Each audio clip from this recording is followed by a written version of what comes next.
जम्मू कश्मीर के पूर्व राज्यपाल सत्यपाल मलिक के साथ राहुल गांधी का यह इंटरव्यू सोशल मीडिया में धमाल मचा रहा है दोस्तों। आखिर सत्यपाल मलिक ऐसा क्यों कह रहे हैं कि 2024 में प्रधानमंत्री नरेंद्र मोदी वापस नहीं आ रहे हैं? आखिर राहुल गांधी ने उनसे क्यों कहा कि इस इंटरव्यू के बाद ईडी और सीबीआई आप पर छापा मारेगी? आखिर कांग्रेस के प्रवक्ता पवन खेरा यह कहने को क्यों मजबूर हुए कि गोदी मीडिया ने आखिर इस पर डिबेट क्यों नहीं किया? क्यों डर गया गोदी मीडिया इन मुद्दों को उठाने के लिए दोस्तों? मगर सबसे पहले दोस्तों मैं आपको बतलाना चाहूंगा कि सत्यपाल मलिक और राहुल गांधी के यूट्यूब चैनल पर दिखाई दिए। सत्यपाल मलिक ने दिल खोलकर राहुल गांधी के साथ कई मुद्दों पर बात की, चाहे वो अडानी हो, चाहे वो पुलवामा के पीछे का सच हो, चाहे वो गोदी मीडिया को किस तरह से मोदी सरकार कंट्रोल करती है। ये तमाम मुद्दे राहुल गांधी और सत्यपाल मलिक की इस बातचीत में सामने उभर कर आए। और सत्यपाल मलिक ने राहुल गांधी से अपनी बातचीत में कहा कि प्रधानमंत्री नरेंद्र मोदी 2024 में वापस नहीं आ रहे। यानी कि सत्यपाल मलिक कहीं ना कहीं प्रधानमंत्री की हार का, भारतीय जनता पार्टी की हार की भविष्यवाणियां भी कर रहे हैं, जो फिलहाल नामुमकिन इसलिए दिखाई देता है दोस्तों क्योंकि पूरा का पूरा सिस्टम इस वक्त भाजपा के हाथ में है। चाहे एजेंसीज हो, चाहे मीडिया हो, चाहे पैसा हो, चाहे साम दाम दंड भेद की नीति हो, मगर आखिर सत्यपाल मलिक इतने आशावादी क्यों दिखाई देते हैं? और उसके बाद दोनों के बीच जो बातचीत होती है वो इस बात की नींव रखती है। सत्यपाल मलिक अपनी बातचीत में एक निहायत ही सनसनीखेज खुलासा करते हैं। वो कहते हैं कि 4 महीने तक एयरक्राफ्ट की एप्लीकेशन गृह मंत्रालय में पड़ी रही मगर कोई कार्रवाई नहीं हुई। यहां जिक्र कहीं ना कहीं सत्यपाल मलिक पुलवामा का कर रहे हैं दोस्तों, क्योंकि सत्यपाल मलिक ने एक बार फिर दोहराया कि जब पुलवामा का हमला हुआ था तब प्रधानमंत्री और उसके बाद राष्ट्रीय सुरक्षा सलाहकार अजीत डोभाल दोनों ने उनसे कहा था कि आप खामोश रहिए, कुछ मत बोलिए। मगर सबसे शॉकिंग दावा जो सत्यपाल मलिक यहां कहते हैं कि एक अपील की गई थी गृह मंत्रालय से कि इन्हें विमान मुहैया कराए जाएं, मगर उनकी अपील को अनसुना कर दिया गया। यह अपने आप में बहुत ही शॉकिंग दावा है और इसका जिक्र सत्यपाल मलिक पहले भी कर चुके हैं। सुनिए वो क्या कह रहे हैं। पुलवामा के शहीद जिस तरह हुए थे इसलिए हुए कि उन्होंने 5 एयरक्राफ्ट मांगे थे। अगर वो मेरे से मांग लेते तो मैं इमीडिएटली कर देता। मैं तो वहाँ स्टूडेंट्स जब जम्मू में फंस जाते थे वर्ष में, उनको एयरक्राफ्ट से, क्योंकि दिल्ली में एयरक्राफ्ट इमीडिएटली मिलता है किराए पे। 4 महीने तक एप्लीकेशन उनकी पड़ी रही होम मिनिस्ट्री में और 4 महीने बाद वो खारिज कर दी कि नहीं देंगे। तब वो सड़क से चले। इतना बड़ा, मतलब 4 महीने के लिए वो चले ही नहीं? चले ही नहीं, इसलिए कि वो सड़क से चलना बिल्कुल इनसिक्योर होता है। वो उनके उसमें नहीं है सिस्टम में। 5 जहाज मांगे थे उन्होंने, वो नहीं दिए। 4 महीने तक लटकाए रखे। और तो 4 महीने के लिए क्या होल्ड पे थे? क्या होल्ड पे थे? सब मेरे सामने नहीं आई। अगर मेरे सामने आई होती तो मैं उसमें कुछ करता। That was between CRP and home ministry. लेकिन ये थी कि अटैक हो सकता है। इसके अलावा वो जो गाड़ी टकराई थी वो 10 दिन से घूम रही थी वहाँ, पूरा आप समझिए कि भरी हुई विस्फोटक से। वो कैसे, मतलब इतना एक्सप्लोसिवली कैसे, मतलब ऐसे घूम रही थी? सिस्टम नहीं था ठीक से। और जब मैं गया हूँ फिर पुलवामा होने के बाद, तो जो 10 किलोमीटर का स्ट्रेच है उसमें लगभग 8-10 लिंक रोड मिलती हैं। एक भी सैनिटाइज नहीं थी उस दिन। बल्कि हम तो जब अपनी पुलिस को भेजते थे कश्मीर की, तो पूरी रोड पे सिविल ट्रैफिक बिल्कुल रोक देते थे, सैनिटाइज कर देते थे, तब भेजते थे। ना हाईवे सैनिटाइज था ना वो लिंक रोड।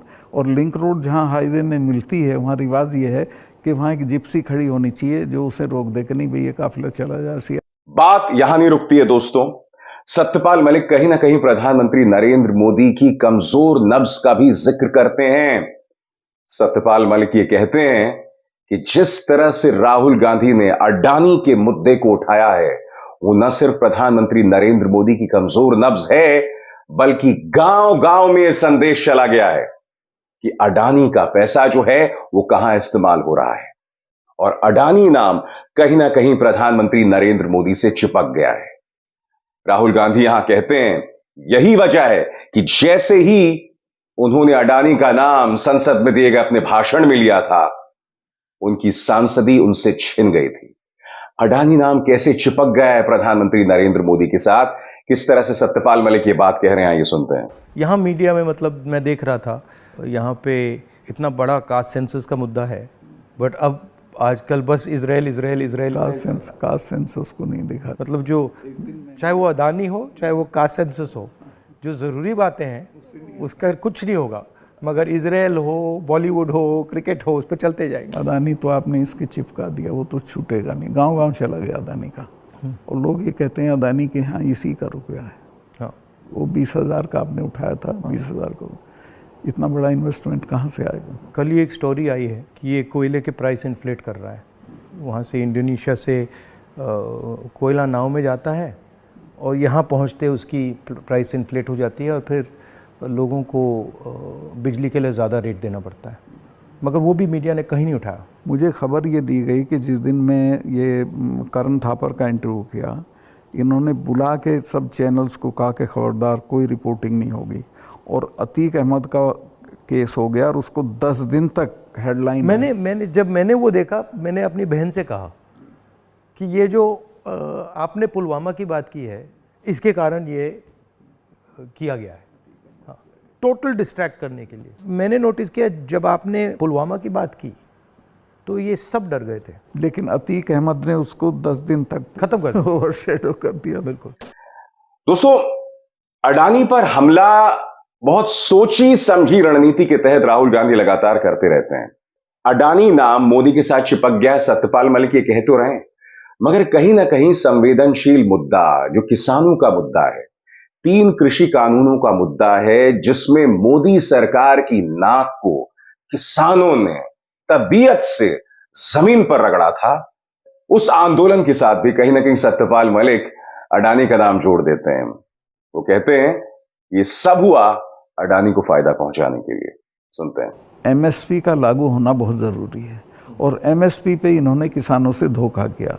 जब किसान कानून वापस लिए तो कहा था हम एमएसपी करेंगे, और आज तक नहीं किया। वो क्यों नहीं किया? क्योंकि अडानी ने बड़े बड़े गोदाम बना दिए, फसलें एक दाम पे खरीद ली, अगले साल उनके दाम बढ़ जाएंगे, वो बेचेगा। एमएसपी होगा तो किसान इनको सस्ते दाम पे नहीं देगा। तो एमएसपी का होना सबसे ज़्यादा ज़रूरी है। फिर जो उसके लिए आप खाद, बिजली, पानी जो भी सरकार देती है, उसके दामों पे कंट्रोल करना पड़ेगा, वो बेतहाशा ना हो, ताकि वो जो मैंने बताया जो फ़र्क रहता है खरीद बेच का, वो ना हो। जो आप कह रहे थे, ये जो अडानी जी हैं, इन्होंने पूरा जो स्टोरेज का इंफ्रास्ट्रक्चर है अपने हाथों में ले लिया है। इसका इफ़ेक्ट मैंने जम्मू कश्मीर में देखा, इसका इफ़ेक्ट हिमाचल में दिखता है, अलग अलग स्टेट्स में, हरियाणा, पंजाब में। हरियाणा में तो पानीपत में बड़े बड़े गोदाम बना दिए। तो पूरा मतलब इस जो स्टोरेज का इंफ्रास्ट्रक्चर ये कैप्चर कर लिया है। तो फिर जब भी ये प्राइसेस को मतलब ऊपर नीचे फाइन ट्यून करना चाहते हैं, कर देते हैं, तो ये किसानों को मतलब नुकसान, डायरेक्ट नुकसान पहुंचाते हैं। जब तक इनके खिलाफ हल्ला बोल नहीं होगा तब तक सुधरेंगे नहीं, या फिर सरकार बदल जाए। अभी तो इन्हें टोटल प्रोटेक्शन है। दोस्तों, जैसे ये इंटरव्यू आता है और इस इंटरव्यू में कई बातें सामने उभर कर आती हैं, तो कांग्रेस अपनी तरफ से गोदी मीडिया को एक तंज करता है। पवन खेरा इस मुद्दे पर क्या कहते हैं? न्यूज चैनल्स को एक बहुत ही महत्वपूर्ण सवाल का जवाब आज देना पड़ेगा। क्या वो देश से ज्यादा मोदी से प्यार करते हैं?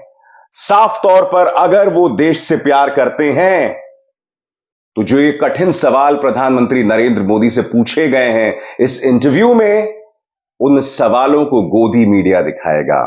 और कुछ ही देर बाद पवन खेरा ये ट्वीट करते हैं जिसमें वो कहते हैं कि उन्हें जवाब मिल गया, क्योंकि कल शाम राहुल गांधी और सत्यपाल मलिक में जो बातचीत हुई उसका जिक्र किसी भी मीडिया चैनल ने नहीं किया। दोस्तों, किसी मीडिया संस्थान ने नहीं किया।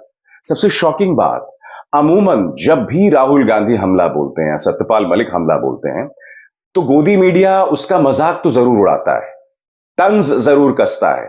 गोदी मीडिया इस इंटरव्यू से इस कदर डरा हुआ था, बौखलाया हुआ था कि उसका मजाक तक नहीं उड़ाया गया। दोस्तों, और यही वजह है कि पवन खेरा कह रहे हैं कि गोदी मीडिया को देश से ज्यादा प्रधानमंत्री नरेंद्र मोदी से प्यार है।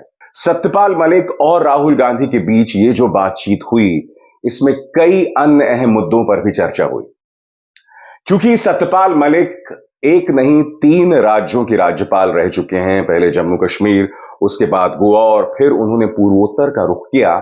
इसलिए राहुल गांधी ने उनसे मणिपुर के बारे में भी सवाल किया। सत्यपाल मलिक ने कहा कि वहां की सरकार का कोई कंट्रोल नहीं है, लेकिन प्रदेश के मुख्यमंत्री को अभी तक नहीं हटाया गया है। क्या कह रहे हैं, ये सुनते हैं। आप नॉर्थ ईस्ट में भी थे? हाँ, मेघालय में। में वो मुझे पनिशमेंट पोस्टिंग दी गई थी गोवा के बाद, क्योंकि गोवा में मैंने करप्शन के बारे में बहुत बोला था। लेकिन वो अच्छी गोवा से हटा दिया गया? हाँ, गोवा से हटा के नॉर्थ ईस्ट भेज दिया गया था। तो कश्मीर से हटाया, फिर नॉर्थ, गोवा से हटाया, फिर मतलब सब जगह 5 तबादले किए इन्होंने मेरे, जैसे सरकारी कर्मचारी के करते हैं। तो नॉर्थ ईस्ट बेटर था, वहाँ 12 जिले थे, गोवा में 2 जिले थे। और मेघालय बहुत अच्छी जगह है, कोई झगड़े टंटे की नहीं है। रिलैक्स लोग हैं काफी। जी हाँ, रिलैक्स अच्छे लोग हैं। संगमा साहब का लड़का चीफ मिनिस्टर था, तो उससे बहुत बढ़िया रिलेशनशिप रही, कोई दिक्कत नहीं हुई मुझे। तो मणिपुर के बारे में क्या राय है आपकी? वहाँ मतलब पूरा फेल्योर है सरकार की। चीफ मिनिस्टर जा नहीं सकता, कुछ कर नहीं सकता, लेकिन उसको अभी तक हटा नहीं रहे हैं। ये जम्मू एंड कश्मीर का भी ऐसे ही प्रयोग करते हैं, पंजाब का भी ऐसे ही प्रयोग करते हैं, मणिपुर का भी ऐसे ही प्रयोग करते हैं। मैं गया मणिपुर में, वहाँ जो आप कह रहे हैं बिल्कुल सही है, वहाँ कोई कंट्रोल नहीं था। पूरी क्राउड निकल आई थी। आप कोई कंट्रोल ही नहीं था, मतलब बिल्कुल एक स्टेट बचा ही नहीं है, 2 स्टेट बन गए हैं, एक इस तरफ और दूसरा दूसरी तरफ। नॉर्थ ईस्ट सेटल्ड था, इन्होंने डिस्टर्ब कर दिया। दोस्तों, यकीनन जो बात सत्यपाल मलिक इस इंटरव्यू में कह रहे हैं, अगर देखा जाए तो उसमें कोई नई बात नहीं है, इससे पहले भी वो बातें कर चुके हैं। मगर गोदी मीडिया ने इस इंटरव्यू को इसलिए नहीं दिखाया क्योंकि इसमें कोई नवीनता नहीं थी, कोई नयापन नहीं था। नहीं, गोदी मीडिया इसे इसलिए नहीं दिखा रहा है क्योंकि जाहिर सी बात है कि प्रधानमंत्री कार्यालय के एक सो कॉल्ड जोशी जी की तरफ से एक सीधा फरमान है। और वो फरमान क्या है, आप जानते हैं। उस फरमान के तहत विपक्ष को बदनाम किया जाए, विपक्ष पर बार बार निशाना साधा जाए और राहुल गांधी की इमेज पर लगातार वार किया जाए, उन्हें पप्पू की तरह पेश किया जाए। हालांकि खुद प्रधानमंत्री कार्यालय इस बात को बखूबी जानता है कि भारत जोड़ो यात्रा के बाद उस सोच में जबरदस्त परिवर्तन आया है। वो राहुल गांधी के नाम पर या उनकी छवि पर भारतीय जनता पार्टी जो अक्सर मजाक उड़ाया करती थी, उसी राहुल गांधी पर जब वो एक बात कहते हैं तो पूरी की पूरी भारतीय जनता पार्टी मैदान में उतर जाती है। एक नहीं, आधा दर्जन मंत्री जो हैं वो सामने उभर कर आ जाते हैं। वो स्मृति ईरानी जो अपना काम नहीं करती हैं, राहुल गांधी जैसे कोई बयान देते हैं, वो उनकी ट्रोलिंग करने में लग जाती है।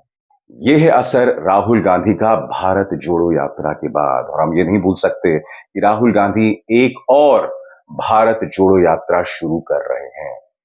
और इस यात्रा से पहले मोदी शाह को अभी से टेंशन हो रही है। और इस इंटरव्यू ने उनकी दुविधा, उनकी टेंशन और भाजपा की बौखलाहट को और बढ़ा दिया है। अभिसार शर्मा को दीजिए इजाजत। नमस्कार।